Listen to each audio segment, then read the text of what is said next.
Hello friends and enemies.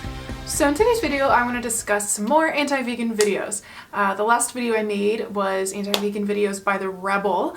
That was a very painful experience, but you know, in making this video, when I was looking out for some more anti-vegan videos, I knew the Daily Wire had some anti-vegan ones, but I kind of was hoping that these ones would be a little bit less painful because, in my opinion, the Daily Wire isn't as far right as the Rebel media. For those of you who don't know, the Daily Wire is a conservative news / political commentary channel here on YouTube.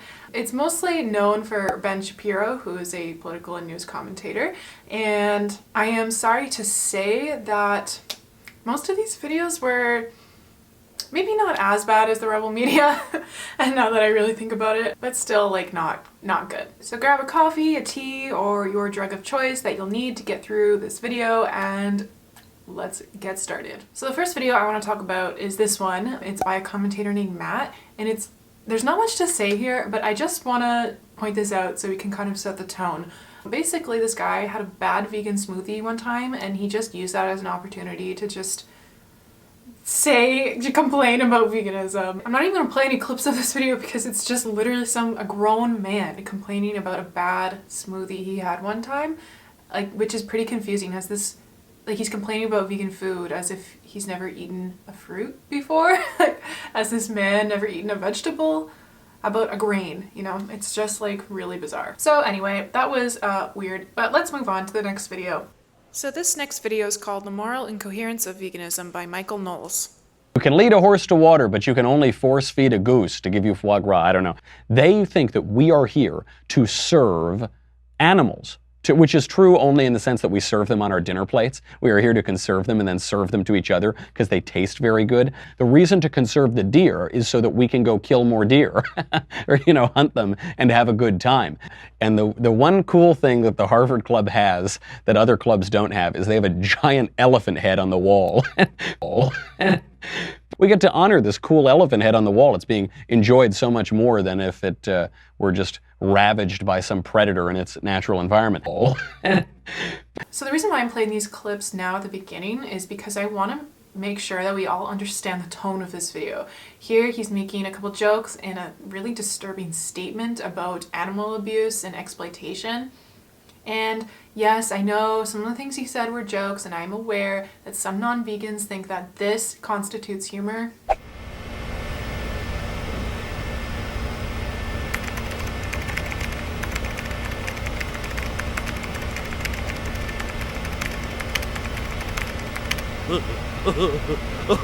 But generally speaking, people are uncomfortable with animal abuse. Ask the average person what they think about foie gras or veal or trophy hunting, and they will at least say that, yeah, it's unfortunate. They might still participate in consuming those things or doing those things, but they'll acknowledge not optimal, but what can you do? Or my enjoyment justifies it, so what can you do?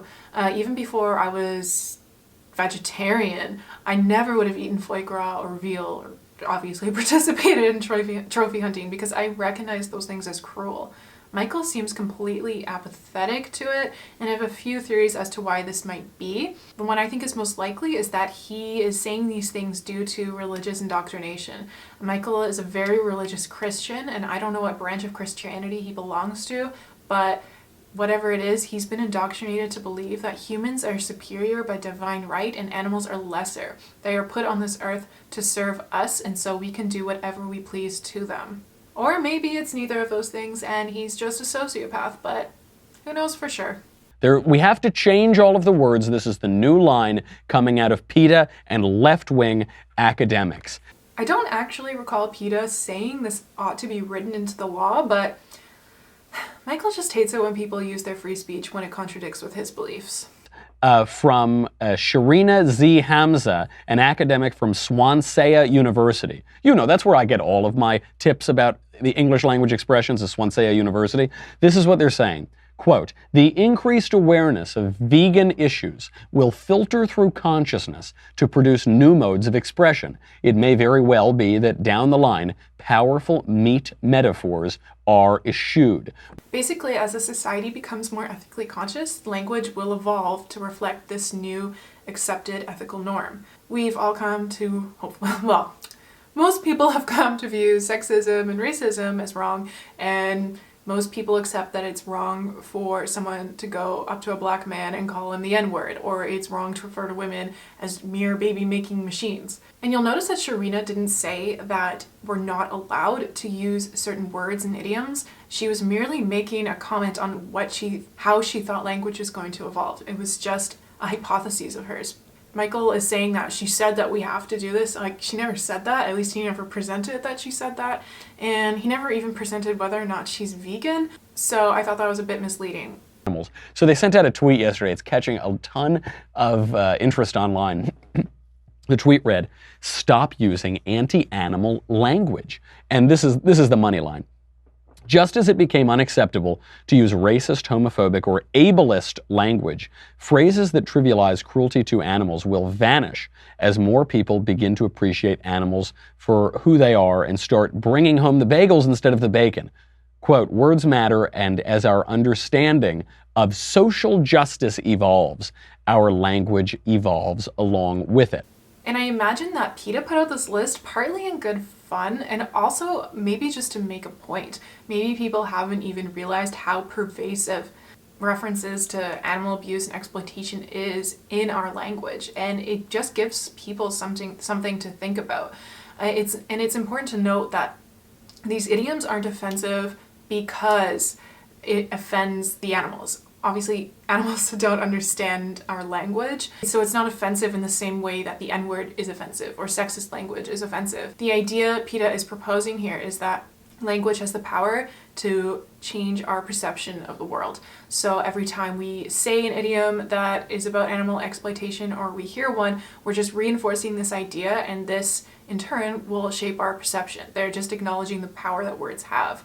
Now, whether or not putting out this list of idioms was good activism, I don't know. I personally, when I read it, I thought it was kind of cute and funny. Like, feeding two birds with one stone is pretty cute. That's something I would totally say. But I think Michael's reaction to these idioms is a bit over the top. It's kind of comes across as like all in good fun to me, and he's taking it extremely seriously.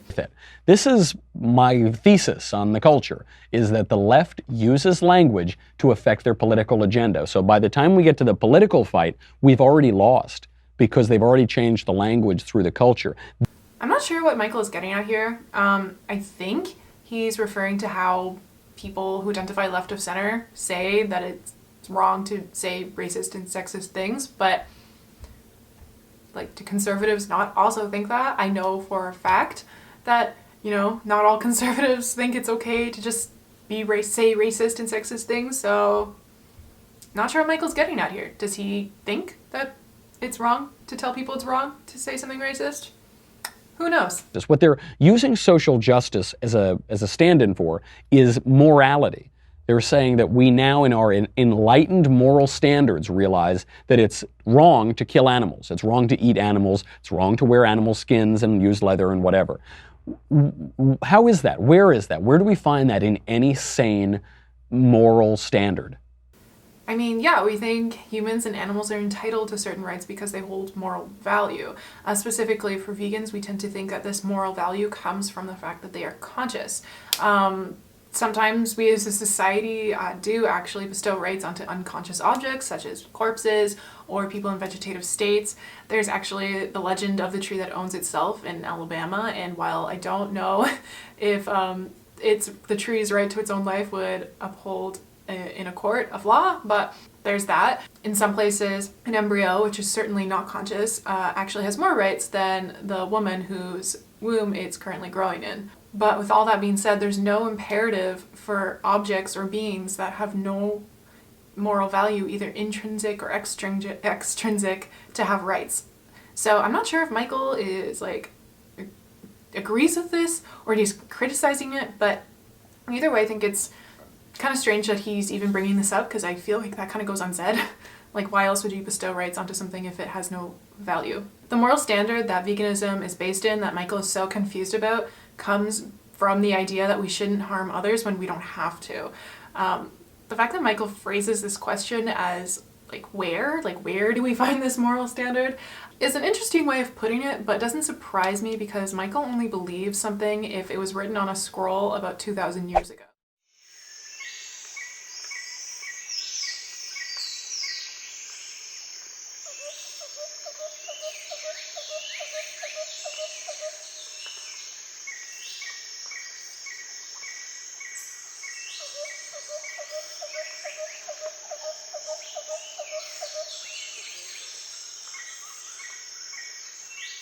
The issue here is the language. I don't really care about the rise of veganism.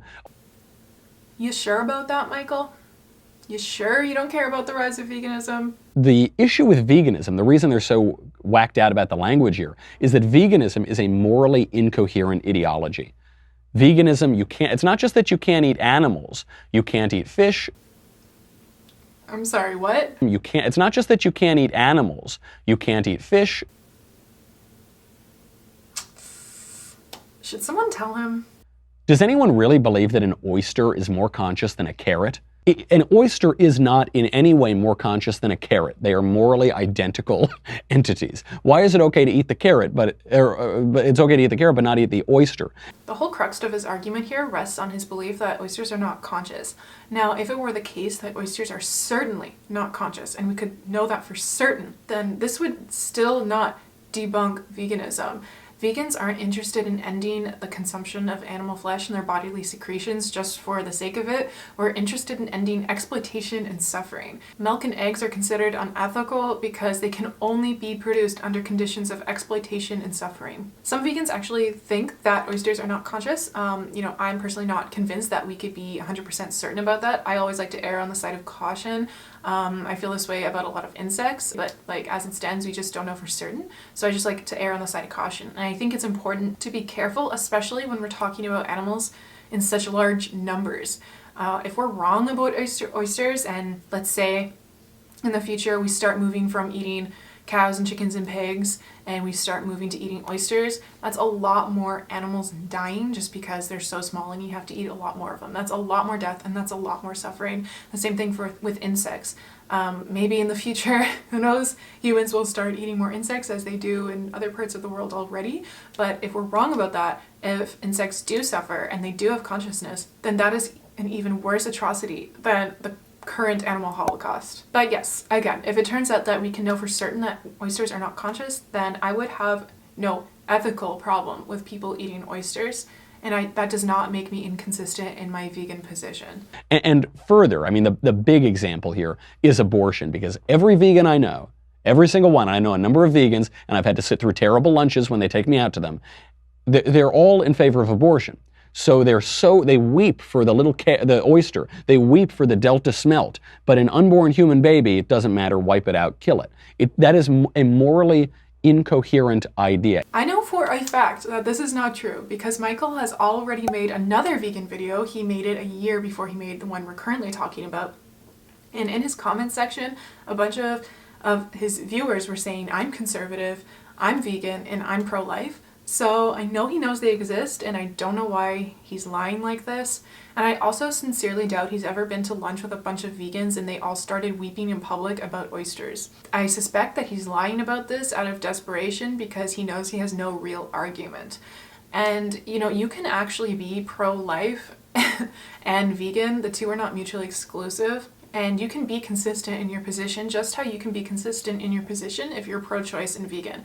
Because, again, vegans are typically concerned with consciousness. So an embryo is not yet conscious, and therefore vegans who are pro-choice might probably believe that therefore it holds no moral value. Of course, I can't speak for all vegans.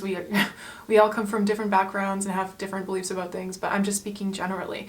For vegans who are pro-life, they might believe that a moral value comes from at least more than just consciousness for them to value the embryo, and that's okay. I'm not trying to make a case for either side here. I'm just, explaining how some vegans might think. And it's not the case that vegans just value animals more than unborn human babies. If it were the case that a dog, let's say, needed to get an abortion due to medical reasons, pro-choice vegans wouldn't have a problem with going through with the abortion. They would kill the little baby puppy embryos.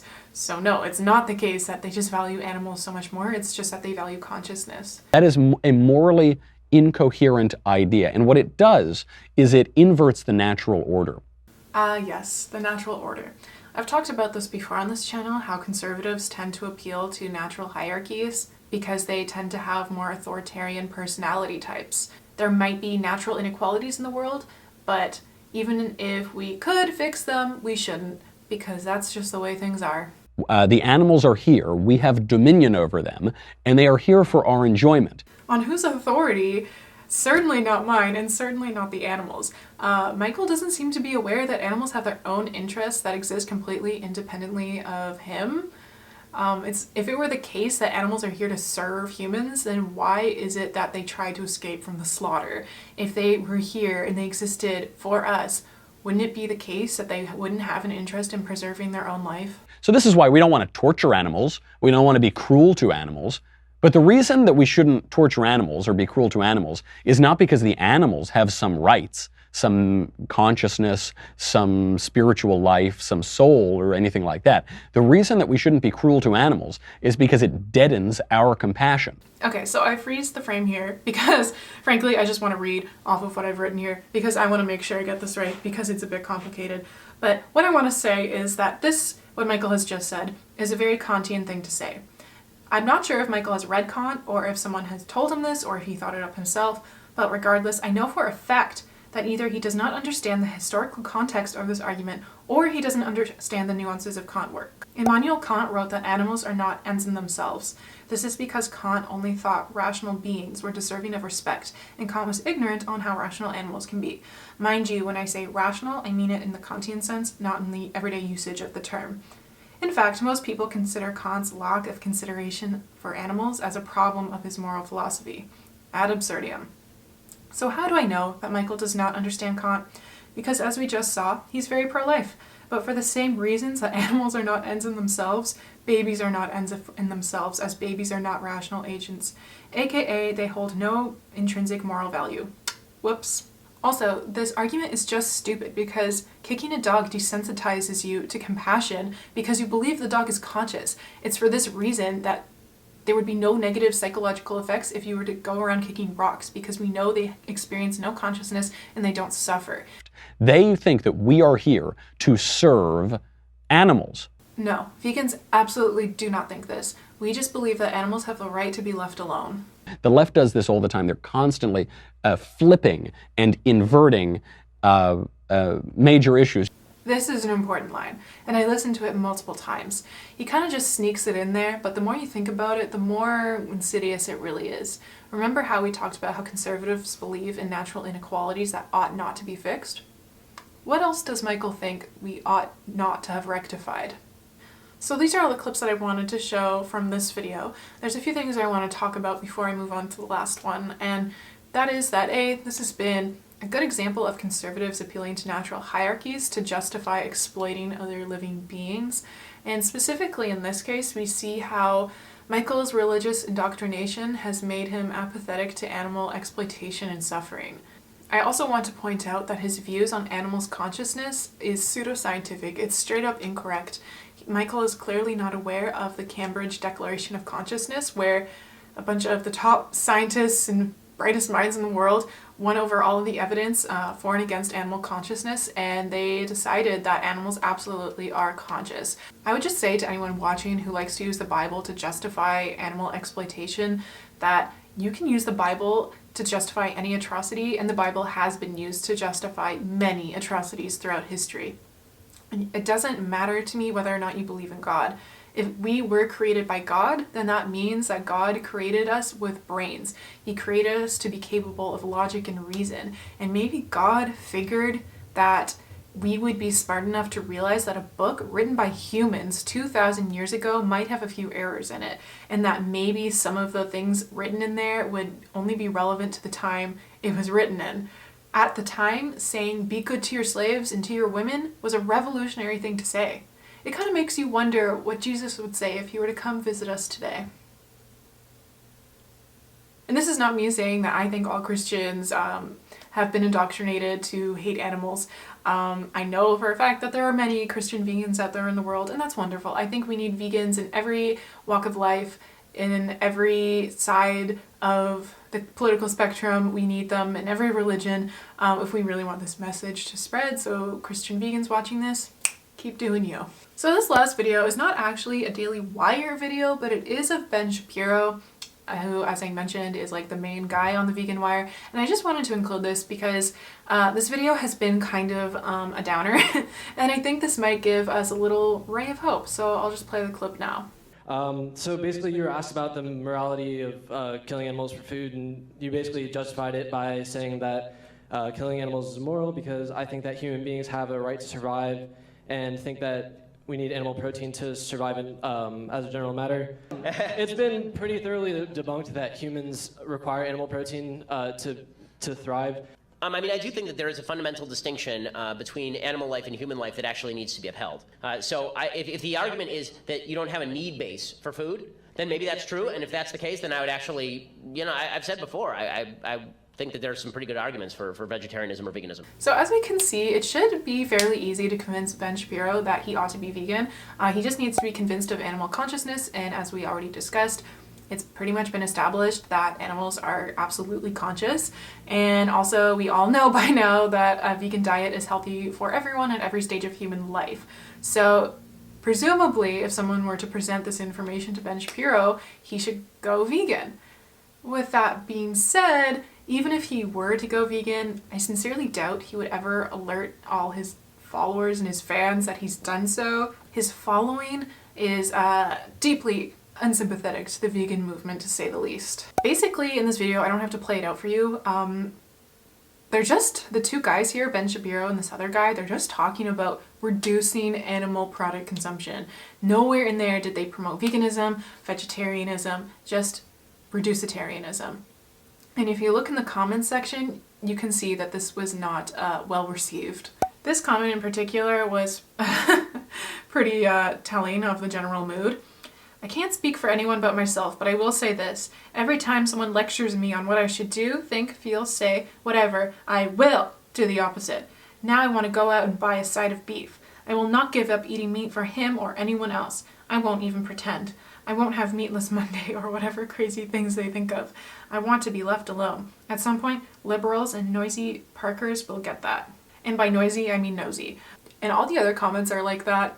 So you can just imagine if Ben Shapiro were to even come out and say, hey guys, like, I'm personally vegan, but I don't care what you guys do, live and let live, or whatever, the usual, like, PC stuff you hear. I don't know. I don't think his audience would be too happy about that. It might even be the case that Ben Shapiro recognizes that veganism is a moral requirement, but he just gives out these like lame excuses of consciousness though and health though because he doesn't want to go vegan or admit that veganism is correct to avoid offending his audience, which is like really sad. It's just not well received by conservatives. I know a lot of conservatives like to argue that like it's 50-50, like there's probably just about as many conservatives as there are vegans. And honestly, I used to think that. Before I really started looking into this, I thought, for sure it's around equal, because why shouldn't it be, right? Like on the surface, why should it be incompatible? But it really is. It really is. And I'm not saying this in an attempt to offend my conservative audience. Obviously, you guys exist. Obviously, I recognize that conservative vegans exist, and I think it's wonderful that you are vegan. We need more vegan conservatives if we want to get all the other conservatives to go vegan. So that's all I have to say about that. Hopefully you guys found this video interesting. I know I sure did. Stay tuned because I'm definitely planning on making anti-vegan videos by liberals. I've only done the Daily Wire and the Rebel Media because I can remember off the top of my head that they made these videos, so it's going to require a little bit more work on my end, but that's okay. If you know of any people who identify left of center and they've done anti-vegan videos, let me know in the comments because that'll make my job easier. But yeah, if you like this video, feel free to like it. If you haven't subscribed already, feel free to do that as well. I post videos every Thursday and sometimes on Tuesday if I feel like it. And you can follow me at my socials if you'd like. I'm pretty active on Instagram and getting to be more active on Twitter. And until next time.